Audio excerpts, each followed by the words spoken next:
자, 이 시간 설교 말씀은 복음서 강의 5번째 시간입니다. 예수님이 드려지는 사건을 중심으로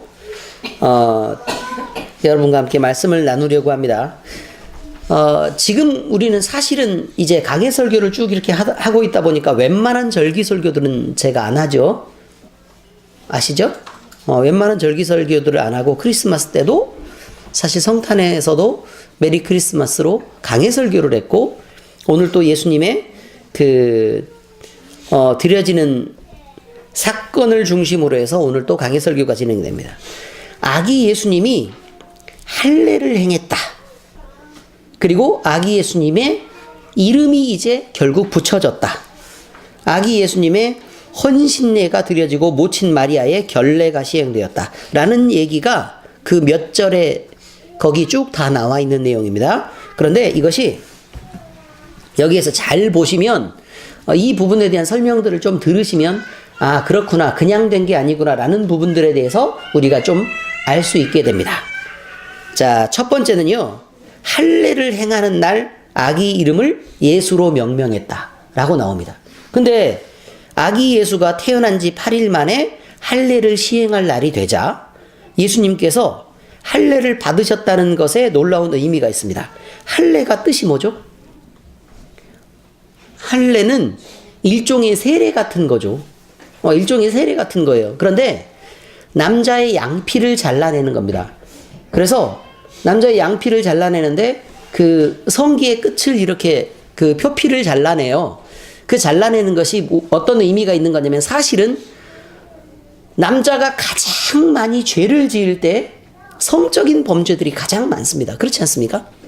네, 그렇죠. 그런데 이렇게 하나님의 사람이다. 그래서 그 성적인 부분들을 함부로 사용하지 않겠다라는 부분이 잘라내는 것에 대한 중요한 의미입니다. 첫 번째에 그래요. 또 할례의 두 번째 의미는 뭐냐면 이거죠. 남자의 성기는 하나님께서 생육하고 번성하라, 땅에 충만하라 라고 얘기해서 대를 점점 이어나가는 것의 상징입니다. 그 상징을 하나님 앞에 구분하게 되었다라는 뜻입니다. 그러니까 나뿐만 아니라 대를 이어서 유전되는 것에 하나님으로 구별시키겠습니다 라는 부분이 할례입니다. 두 번째, 이게 되게 중요하죠? 네, 엄청 중요한 얘기입니다. 또 그 다음에 또 세 번째 할례의 의미가 있습니다. 세 번째 할례의 의미는 뭐냐면 이제 범죄하지 않겠다라는 것도 있고, 또 대를 이어서 하나님 앞에 그렇게 섬기겠습니다 라는 구분의 뜻도 있지만, 또 한 가지의 의미는 이것입니다. 남자가 남자로서 서는 것, 남자가 남자 되는 것은 어쨌든 성적인 부분에 대한 그 상징을 갖고 있는 부분이 있습니다. 근데 그것을 하나님 앞에 드렸다는 것은 사실 남자의 전부를 드린 것입니다. 그래서 그런 온통 내 인생의 전부를 하나님 앞에 헌신하겠다라는 부분에 대한 의미가 들어있으니까 할례는 가벼운 일이 아닙니다. 아주 어렵고 무거운 일입니다. 그런데 이렇게 해야만 하는 이유가 뭐냐면, 제가 미리 그 세례와 비슷하다는 의미를 얘기했을 때 어떤 의미가 들어있는 거냐면, 할례 속에는요, 죄를 또는 죄가 유전되는 것을 잘라내서 구분하겠다라는 하나님 앞에 들어있는 그런 것에 의미가 있습니다. 그런데 그러면 그런 의미로 보자면 예수님은 원래 하나님이시고, 그럼 죄도 없으시죠? 또 원래 하나님이시니까 또 예수님은 애를 낳을 것도 아니잖아요. 그러니까 그걸 구분할 필요도 없고, 예수님은 죄가 없으시니까 범죄도 안 하죠. 그럼 여러 가지 의미를 다 바라보아도 예수님은 할례 받을 필요가 있습니까? 없습니까? 없습니다. 할례 받으실 필요가 없는데도 불구하고 예수님은 할례를 행하는 부모의 손에 맡겨져서 그렇게 해서 할례를 받으십니다. 이것이 의미가 있단 말입니다. 이것은 언약 백성이라면 반드시 거쳐야 하는 정결 예식이 있었는데 예수님은 받을 필요가 없었음에도 불구하고 이 언약 백성을 대표해서 이들의 짐을 지는 의미로 그 백성과 같은 할례를 행하셨다라는 의미가 중요합니다. 그리고 이보다 더 중요한 사건은, 이는 언약 백성의 죄를 없애기 위해 예수님이 첫 번째 흘린 피였다라는 것이 중요한 의미다 라고 여러분들이 인식해 두는 게 좋겠습니다. 자, 그 다음에 두 번째, 이건 조금 이게 객관적인 내용입니다. 아기 예수님의 이름은 원래는 아기의 이름이죠. 네, 아기의 이름은 예수로 명명되었습니다. 이는 이미 마리아가 임신하기 이전 천사장 가브리엘이 와서 일러준 그 이름을 그대로 정해서 쓴 것입니다. 예수란 이름의 뜻이 뭐죠? 여호와는 구원이시다 라는 뜻입니다. 다시요. 예수님의 이름의 뜻이 뭐라고요? 여호와는 구원이시다. 여호와는 구원이시다. 여호와는 구원이시다. 하나님이 너희를 이 이름을 통해서 구원하신다 라는 말이 들어있습니다. 자, 그러면 할례를 받은 당사자는요, 그러면 죄를 대표하고 있다 그랬죠. 죄를 씻어야 되는 대상이기 때문에 할례를 받아야 된다라고 얘기했습니다.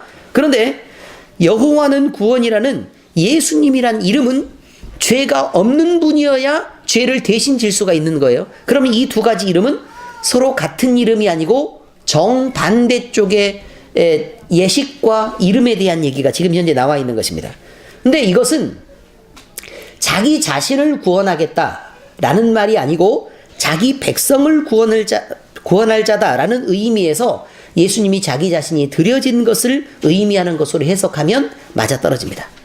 그러니 그럼 예수님이 오신 것도 예수님이라는 이름이 붙여진 것도 그럼 이미 예수님이 태어나기 전부터 예수란 이름을 주신 것은 이 모든 계획이 예수님으로부터 물론 예수님으로 완성이 되지만 이 모든 계획은 하나님이 이미 예정하시고 이 일들을 순차적으로 진행해 오시는 과정 속에 있다라는 것에 대한 얘기가 된다 그런 말입니다.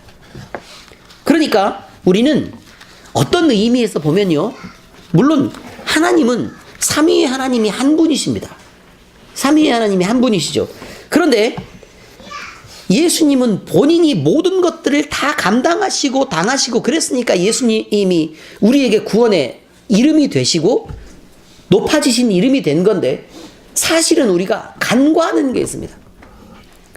그 간과하는 게 뭐냐면 그 예수님을 보내신 하나님의 마음과 그걸 계획하시고 또 이뤄내시는 하나님의 열심들, 그리고 예수님이 십자가에 돌아가시는 그 사건 이전에 그 많은 고난을 받았을 때 묵묵하게 아무 말도 안 하시고 견디시는 하나님의 인내와 십자가에 매달려서 돌아가시는 그 사건 가운데에서도 그저 묵묵하게 침묵하고 계시는 하나님이라는 성부 하나님이 계신다는 사실을 우리가 간과하기가 쉽단 말입니다.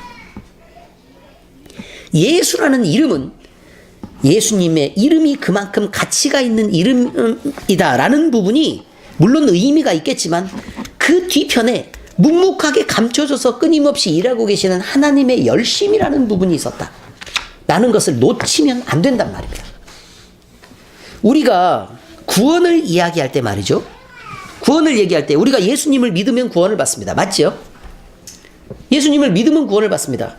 그런데요, 여러분, 혹시 여러분이 살아가다가 믿음이 좋으시니까 근데 내가 혹시나 구원을 안 받은 사람은 아니냐, 내가 이 꼴로 살아도 정말 구원을 받은 사람이 맞을까 라는 의심이 들 때는 한 번도 없으셨습니까? 있겠죠. 자, 만약에 예수 그리스도를 믿음으로 구원받는 것에 사람의 역할을 하나님이 전적으로 맡겨놓았다면 우리는 어느 누구도 구원받을 수 없습니다. 이런 의심 속에 빠져있는 우리가 어떻게 구원을 받을 수 있겠습니까? 그러니까 말도 안 되는 일입니다. 그런데요, 이 구원은 어떻게 이루어지는 거냐면, 잘 들으셔야 돼요. 이제 어떻게 이루어진 거냐면 하나님이 태초부터 계획하신 일입니다. 하나님이 자기의 변하지 않는 의지를 우리에게 심으셨습니다. 그래서 하나님은 우리 마음 가운데 때로 의심이 있는 순간이 있고 때로 확신이 있는 순간이 있어도 하나님은 하나님의 예수 그리스도를 죽이기까지의 그 열심을 갖고 우리의 마음을 붙잡고 계십니다. 자, 그러면 우리의 마음이 흔들리는 것과 하나님의 그 완벽한 의지 중에 어떤 것이 더 강해 보이십니까?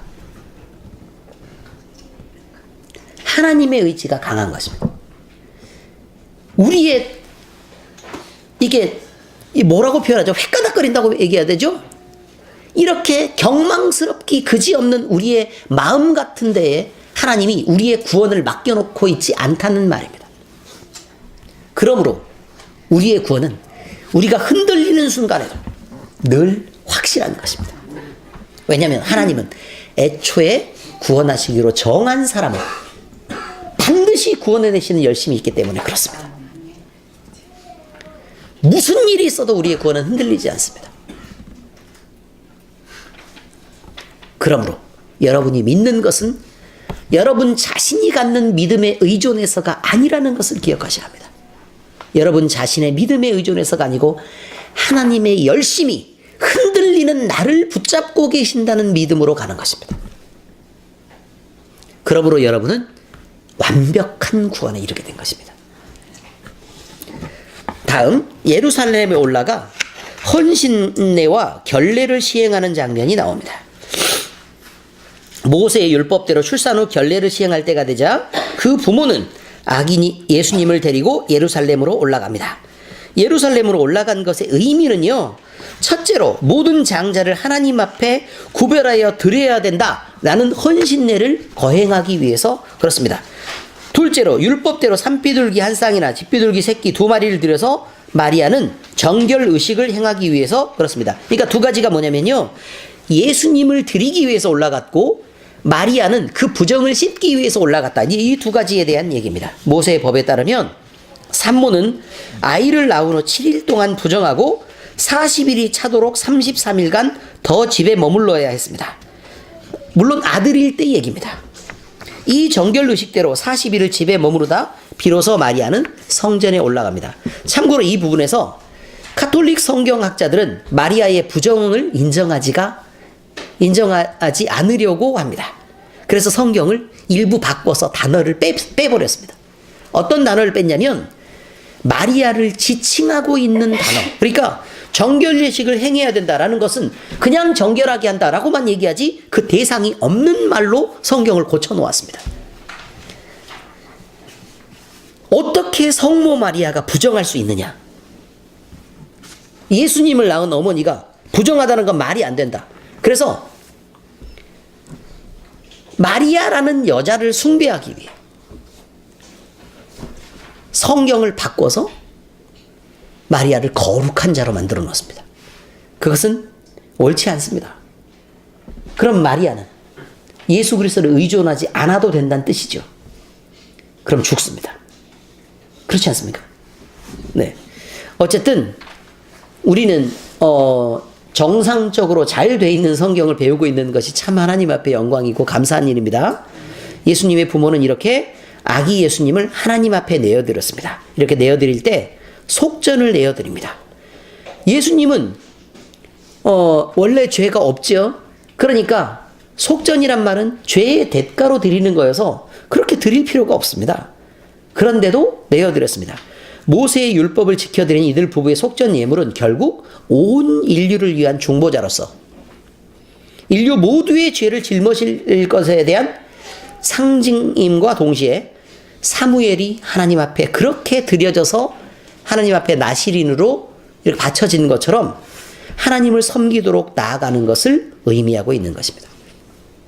자, 이제 이것은 설명이 다 끝난 것 같지만 이제 개관을 대충 얘기한 것입니다.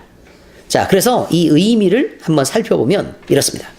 예수 그리스도의 이름은 구원의 주님으로서 영원한 이름이 됩니다. 예수란 이름은 요셉이나 마리아에 의해서 임의로 붙여진 이름이 아닙니다.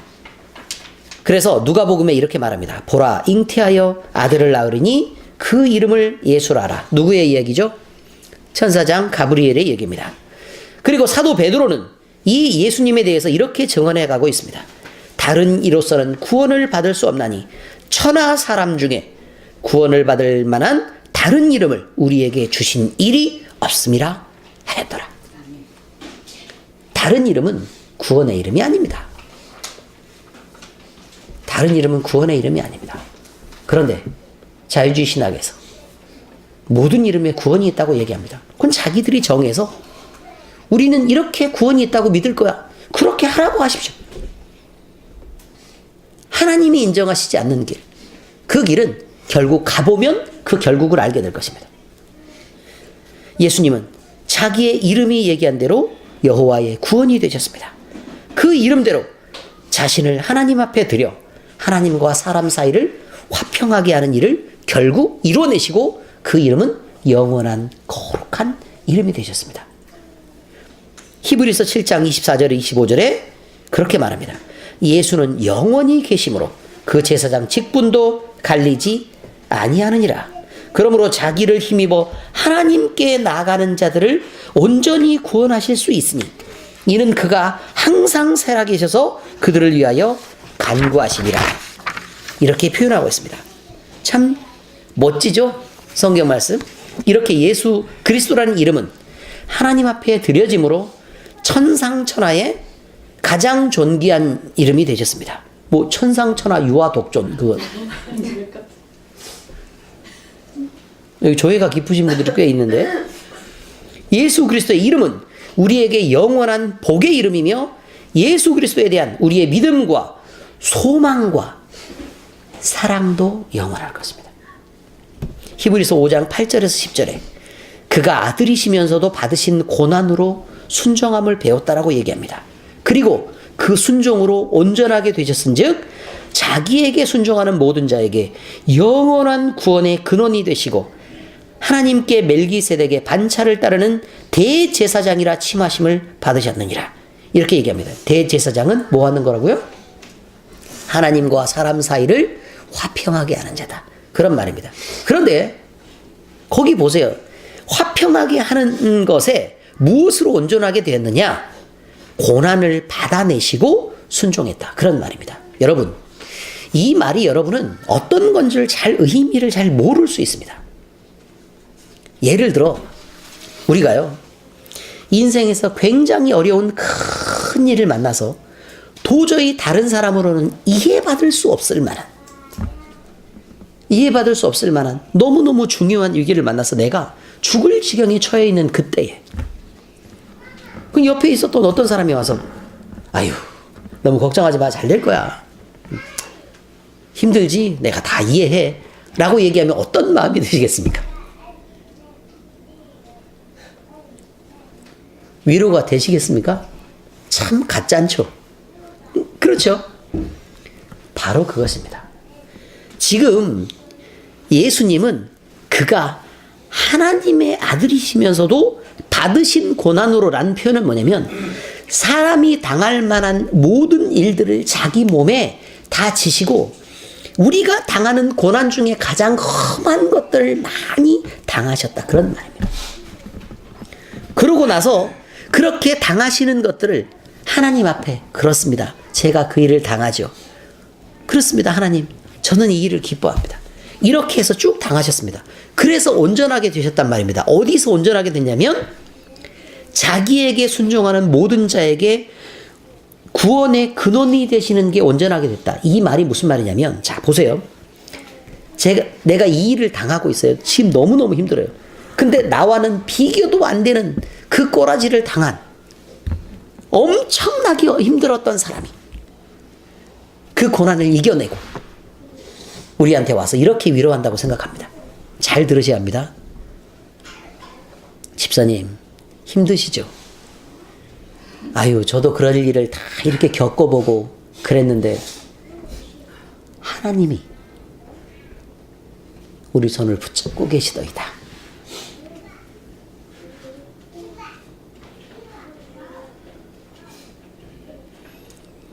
이런 말을 여러분에게 했다고 하면 여러분은 위로가 되시겠습니까? 안 되시겠습니까? 나보다 더한 사람이 위로할 때는 위로가 됩니다.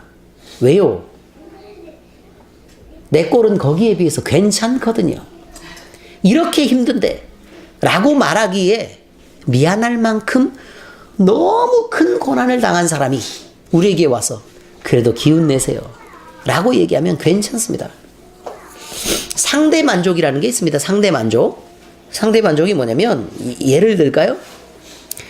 내가요, 배가 고파서 막 너무너무 힘들어서 짜증이 나는 거예요. 근데 옆에서 굶어 죽어가는 거지가 있는 거예요. 그래가지고, 아이고, 그래도 사람이 어떻게 하다 보니 배가 그렇게 고픈 게 힘은 들어도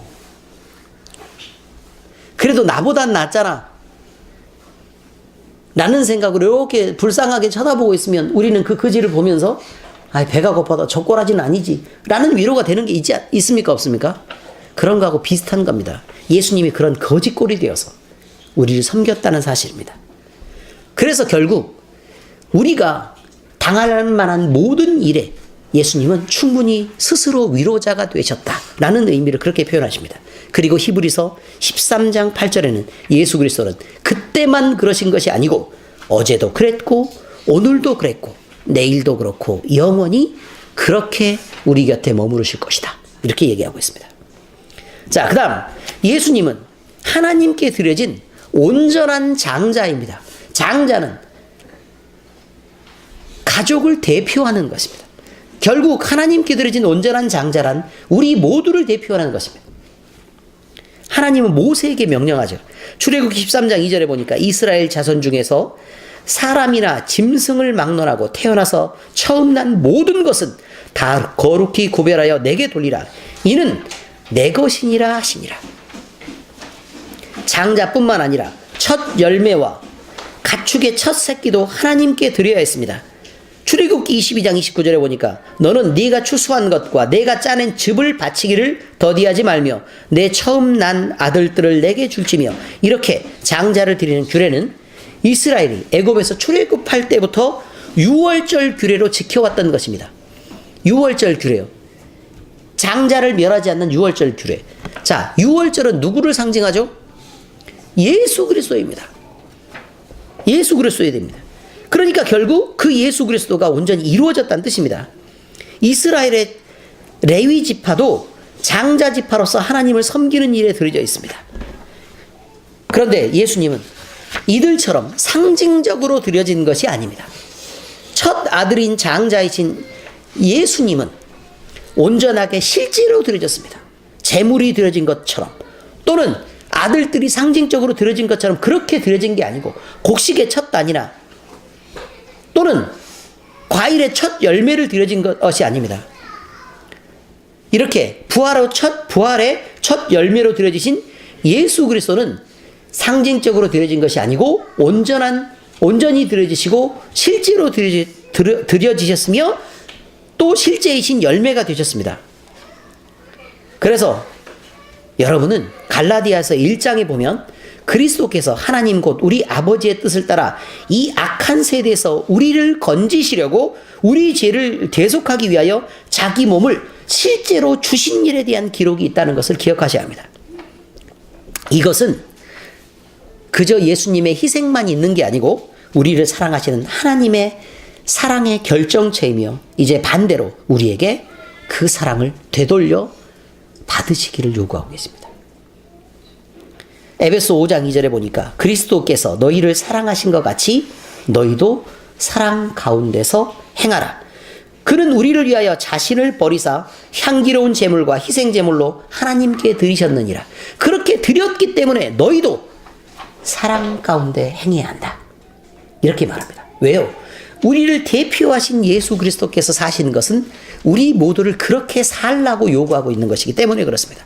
히브리서 9장에 보니까 염소와 황소의 피와 암송아지의 죄를 부정한 자에게 뿌려 그 육체를 정결하게 하여 거룩하게 하거든 하물며 영원하신 성령으로 말미암아 흠없는 자기를 하나님께 드린 그리스도의 피가 어찌 너희의 양심을 죽은 행실에서 깨끗하게 하고 살아계신 하나님을 섬기게 하지 못하겠느냐. 여러분, 소나 양의 피로도 그 죄를 씻는다고 하는데 어떻게 예수님의 피가 우리를 씻어내지 못하겠습니까? 그러므로 우리는 돌이켜야 합니다. 예수님이 사신 모범대로 우리는 새로워져야 될 것입니다. 또 그리스도는 우리를 위하여 부유한 자였지만 가난한 자로 오셨습니다. 모세의 율법을 따르지 않아요. 산모가 여자아이를 낳으면 80일 동안 부정하고 남자아이를 낳으면 40일 동안 부정합니다. 그 후에 부정함을 씻도록 번제를 드리게 되는데 어린 양이나 집비둘기 새끼나 산비둘기 새끼가 요구됐는데 하필 마리아는 뭘 드렸죠? 비둘기 새끼를 드렸습니다. 이 말은 양을 드릴 형편이 아니었다는 뜻입니다. 또 있습니다. 예수님을 낳을 때 비싼 여관을 빌릴 수 없었기 때문에 값싼 여관을 전전하다가 결국 마구간에서 예수님을 낳는 이들 부부를 보게 됩니다. 자, 그런데요, 돈이 엄청 많다고 생각해 보세요. 그럼 집을 통째로 빌리면 되잖아요. 그렇지 않습니까? 근데 값싼 여관을 전전하다 보니 그 시기를 못 맞췄고 마구간에 들어가서 아이를 낳을 만큼 가난했다는 뜻입니다. 어린 예수님도 그런 가정에서 자라면서 머리 둘 곳조차 없을 만큼 가난했습니다. 그러니까 머리 둘 곳이 없다는 말은 누울 자리 하나 편하지 않았다라고 얘기할 만큼 가난했다는 뜻입니다. 그러나 예수님은 이 땅에서 가난하게 사셨다는 말이지 본래 하나님이신 그가 가난한 신분이라는 뜻은 아닙니다. 고린도후서의 8장 9절에 보면 우리 주 예수 그리스도의 은혜를 너희가 알거니와 부요하신 이로써 너희를 위하여 가난하게 되심은, 이렇게 표현하죠. 그의 가난함으로 말미암아 너희를 부요하게 하려 하심이라. 이렇게 가난을 입으신 것은 세상에서 가난한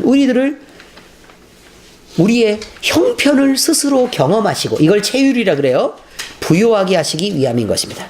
여기서 말하는 가난은 물질적인 가난만을 의미하는 것이 아닙니다. 하나님에 대해서 끝없이 목마르고 늘 배고프며 영적인 갈증과 그 다음에 기근에 시달리는 사람들을 위해 예수님이 오셨단 말이고, 하나님이 가지신 그 풍요로움과 넉넉함을 우리에게 주시겠다는 의미가 됩니다.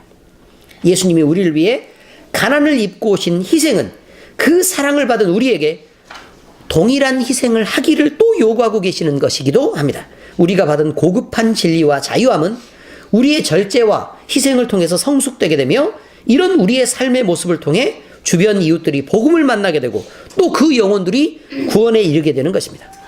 누가복음 4장에 보면 주의 성령이 내게 임하셨으니 이는 가난한 자에게 복음을 전하게 하시려고 내게 기름을 부으시고, 성령입니다. 나를 보내사 포로된 자에게는 자유를, 눈먼 자에게 다시 보게 함을 전파하며 눌린 자를 자유롭게 하고 주의 은혜의 해를 전파하게 하려 하심이라 하였더라. 주의 성령이 우리에게 임하신 이유가 뭐라고요? 가난한 자에게 복음을 전하고 또 포로된 자에게 자유를, 눈먼 자에게 다시 보게 함을, 눌린 자에게 자유롭게 함을, 또 주의 은혜의 해를 전파하게 하려고 우리에게 성령을 부으셨다라고 얘기합니다. 야고보서 2장 5절에 보니까 내 사랑하는 형제들아 들을지어다. 하나님이 세상에서 가난한 자들을 택하사 믿음에 부요하게 하시고 또 자기를 사랑하는 자들에게 약속하신 나라를 상속으로 받게 하지 아니하셨느냐, 이렇게 말합니다. 우리 예수님은 율법의 제사장이었습니다. 제정자였습니다.